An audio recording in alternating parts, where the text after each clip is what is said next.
നമസ്കാരം. പുതിയൊരു വീഡിയോയിലേക്ക് എല്ലാവർക്കും സ്വാഗതം. അങ്ങനെ നമ്മൾ ആലപ്പുഴ എത്തിയിരിക്കുകയാണ്. ആലപ്പുഴ ബോട്ട് ജെട്ടിയിലാണ്. റോഡ് സൈഡിനോട് ചേർന്നാണ് ഈ ബോട്ട് ജെട്ടി കേട്ടോ. രണ്ട് സൈഡും റോഡാണ്. നടുക്ക് കായലിൻ്റെ കനാൽ. അവിടെ നിന്നാണ് ബോട്ട് പുറപ്പെടുന്നത്. ആ ബോട്ടിൽ കയറി ഞങ്ങൾ കൊല്ലത്തേക്ക് പോകണമെന്ന് കരുതി വന്നതാണ്. ഇവിടെ വന്നപ്പോൾ വാട്ടർ ട്രാൻസ്പോർട്ട് നമ്മളെ പറ്റിച്ചു. അവിടുന്ന് കൊല്ലത്തേക്കുള്ളതൊക്കെ കൊറോണയ്ക്ക് മുമ്പേ സംഭവം നിർത്തിപ്പോയിട്ടുണ്ട്. ഏതായാലും കോട്ടയത്തേക്കുണ്ട് ഒന്ന് പറഞ്ഞു. ഞങ്ങൾ കിട്ടിയ വണ്ടിക്ക് കയറിക്കൂടി. ഏതായാലും കോട്ടയത്തേക്കുള്ള ടിക്കറ്റ് എടുത്തു. അപ്പോൾ 9:35 കോട്ടയത്തേക്ക് പുറപ്പെടുക. ഞങ്ങളവിടെ നിൽക്കുമ്പോൾ 9 മണിയാണ്. അരമണിക്കൂർ കാത്തുനിന്നാൽ മതിയല്ലോ. ഓക്കെ, പുറപ്പെട്ടു. അങ്ങനെ നമ്മൾ ബസ് സ്റ്റാൻഡിൽ നിന്നൊക്കെ പുറപ്പെടുന്ന മാതിരി ഇഷ്ടം പോലെ രണ്ട് സൈഡിലും ഇഷ്ടം പോലെ ബോട്ടുകളാണ് കേട്ടോ. ഈ സ്വകാര്യ ബോട്ടുകളുണ്ട്, സർക്കാർ ബോട്ടുകളുണ്ട്, ഇഷ്ടം പോലെ ഉണ്ട്. ഞങ്ങൾ ഏതായാലും കയറിയ ബോട്ട് മുന്നോട്ട് പോയിക്കൊണ്ടിരിക്കുകയാണ്. ഇനി വേമ്പനാട്ട് കായലിലൂടെയാണ് ഇത് പോവുക. ഏതായാലും ഈ കനാലിൻ്റെ പോലുള്ള ഒരു സ്ഥലത്തു നിന്ന് അങ്ങോട്ട് കടന്നിട്ട് വേണം വേമ്പനാട്ട് കായലിലെത്താൻ. അവിടുന്ന് എത്തിയിട്ടാണ് ഞങ്ങൾ പോകേണ്ടത്. ഏതൊക്കെ ഉൾവഴിയിലൂടെയൊക്കെയാണ് പോകുന്നത് കോട്ടയത്തേക്ക്. ഈ കനാല് പോലുള്ള ഇതാണ്, വെള്ളക്കെട്ടിലൂടെയാണ് പോകുന്നത്. ഏതായാലും വിദേശ രാജ്യക്കാരത്തൊക്കെയാണ് നമ്മളെ ആലപ്പി എന്നുണ്ടെങ്കിൽ ഒരു പക്ഷേ ഇപ്പോൾ ഇതൊക്കെ കിഴക്കിൻ്റെ വെനീസ് പറഞ്ഞാൽ വെനീസിനെയും കാട്ടി ഉഷാറേക്കാരം. അത്രയും സെറ്റപ്പ് ആക്കിയിട്ടുണ്ടാവും.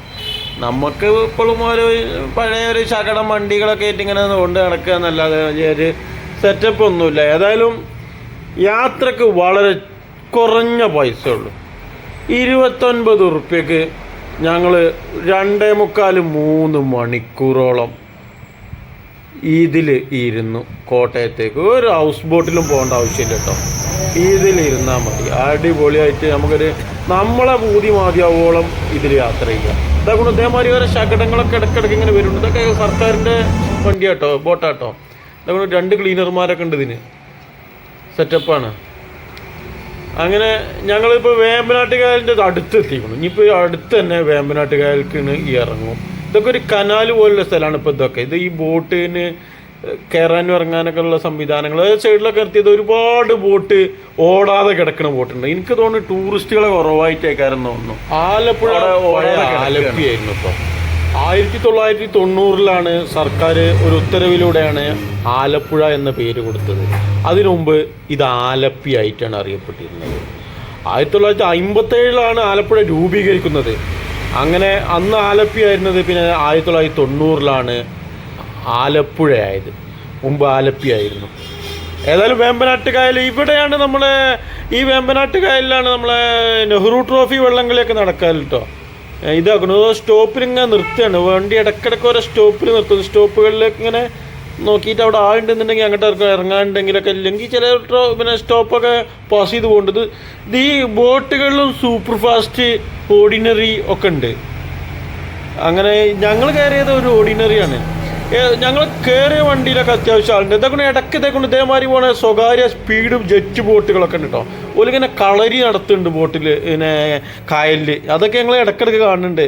അതൊക്കെ സ്വകാര്യ വ്യക്തികളുടെ ഓരോ സ്പീഡ് ബോട്ടാണ്, ഈ റേസിംഗ് ബോട്ടുകൾ. ഏതായാലും ഞങ്ങൾ കയറിയ ബോട്ടിന് ചില സ്ഥലത്തുനിന്ന് ആളുണ്ടായിരുന്നില്ല കേട്ടോ. എന്നാൽ ഒരു തുരുത്തെത്തിയപ്പോൾ ആള് ഫുള്ളായി. ഞങ്ങളുടെ കൂട്ടത്തിൽ ഒരു ബ്രിട്ടീഷുകാരുണ്ട്, 2 ബ്രിട്ടീഷുകാരുണ്ടായിരുന്നു. അപ്പോൾ ഞങ്ങൾ ചോദിച്ചാൽ പറഞ്ഞു ബ്രിട്ടനാണ് പറഞ്ഞു. അവരും ഞങ്ങളെ പോലെ വന്നത് തന്നെയാണ്, ഒരു ബോട്ട് യാത്ര ആസ്വദിക്കാനോ എന്ന് കരുതിയിട്ട്. ഏതായാലും വേമ്പനാട്ട് കായലിൻ്റെ ഒരു സൈഡ് ചാരിയാണ് പോണത്. ഇനി ഇവരിഞ്ഞോട് ചോദിച്ചപ്പോൾ പറഞ്ഞു ഇനി നമ്മൾ വേറെ വഴിക്ക് കയറും, ഇങ്ങനെ ബൈ റൂട്ടിൽ കയറും എന്നാണ്. അപ്പോൾ ഈ ആൾ താമസമുള്ള ഏരിയയിലൂടെ കയറുക എന്നുള്ളതാണ്. സർവീസല്ലേ, യാത്രക്കാരെയും കൊണ്ട് ഉള്ളതല്ലേ, ആ വഴിക്ക് പോകുമെന്ന് പറഞ്ഞു. അങ്ങനെ നമ്മളിപ്പോൾ ഒരു സൈഡ് ചാരി വന്നുകൊണ്ടിരിക്കുകയാണ്. അതാക്കണു കയറി നമ്മളൊരു ഉൾവഴിയിലേക്ക് കയറി. ഈ വഴിയുടെ 2 സൈഡിലും വീടാണ്. നമ്മൾ ബൈക്ക് നിർത്തിയ മാതിരി എല്ലാ വീടിനും ഓരോരോ വഞ്ചിയുണ്ട്, ഒരു കടവുണ്ട് സ്വന്തമായിട്ട്. പക്ഷേ മുറ്റത്തൊക്കെ വെള്ളം അങ്ങനെ നിൽക്കുകയാണ്. വളരെ കഷ്ടമാണ് ആ ജീവിതം. ആലപ്പുഴ ഈ കുട്ടനാടിൻ്റെ ഈ പ്രദേശങ്ങളിലുള്ള ജീവിതം. ഇതൊക്കെ 3 ഒരു സ്വകാര്യ വാഹനം കടന്നു പോകുന്നു. എന്താ സൂപ്പർ. അതും കടന്ന് ഞങ്ങൾ വീണ്ടും പോയി. ഇവിടെയൊക്കെ നല്ല വെള്ളമാട്ടോ. ഏതോ ഒരു പുഴ ഒലിച്ചു വരുന്ന പുഴയാണ്. വീട്ടുകാരുടെയൊക്കെ കുളിക്കണതും അലക്കണതും ഒക്കെ ഇതിൽ തന്നെയാണ്. എല്ലാവരുടെ ഉമ്മർത്തുണ്ട് ഓരോരോ കടവ്. ആ കടവുകളിലൊക്കെ അവർക്ക് ഒരു വഞ്ചിയുണ്ട്, ചെറിയൊരു കൊച്ചു വഞ്ചി. കാഴ്ചയിൽ നല്ല രസമാണ്. ഈ ബണ്ടുകളൊക്കെ പൊട്ടിയാലാണ് അപ്പുറത്ത് കാണുന്നതൊക്കെ കൃഷിസ്ഥലമാണ്. ഈ വെള്ളം ഒന്ന് കുറഞ്ഞാൽ അതുകൊണ്ട് അവിടെയൊക്കെ കൃഷി നടത്തൽ. ബണ്ട് പൊട്ടിയാൽ അതിലേക്ക് വെള്ളം കയറിയാൽ അങ്ങനെയാണ് കൃഷി നാശമാവുന്നത്. നമ്മളെ ബോട്ടിലിപ്പോൾ ഫുള്ളാളാണ്, നിറഞ്ഞു നിൽക്കുകയാണ്. അത്യാവശ്യം ആളുണ്ട്. ഇപ്പോൾ കുറച്ച് ആൾക്കാരൊക്കെ ഇറങ്ങി, എന്നാലും ഫുള്ളാളുണ്ട്. ഇടയ്ക്കിടയ്ക്ക് ഇങ്ങനെ കയറും ഇറങ്ങും, കയറും ഇറങ്ങും. ഏതോ ഒരു തിരുത്തിലെത്തിയപ്പോൾ ഞങ്ങളെ ബോട്ട് കാലിയായി. വീണ്ടും വീണ്ടും കയറലുണ്ടാവും. അങ്ങനെ നെഹ്റു ട്രോഫി ഒരു ബോട്ടിൽ 2 ജീവനക്കാരും കൂടി പിടിച്ചു നിർത്തും ബോട്ട്, കാരണം ഇത് ഇടിക്കാതിരിക്കാൻ. ഏതായാലും ഇതിൻ്റെ ഫുൾ വീഡിയോ അതിൽ അടുത്ത എപ്പിസോഡിലായിട്ട് വീണ്ടും കാണാം. നല്ല ഒരുപാട് വെറൈറ്റിയുള്ള വീഡിയോസുമായിട്ട് അടുത്ത വീഡിയോ വീണ്ടും വരാം.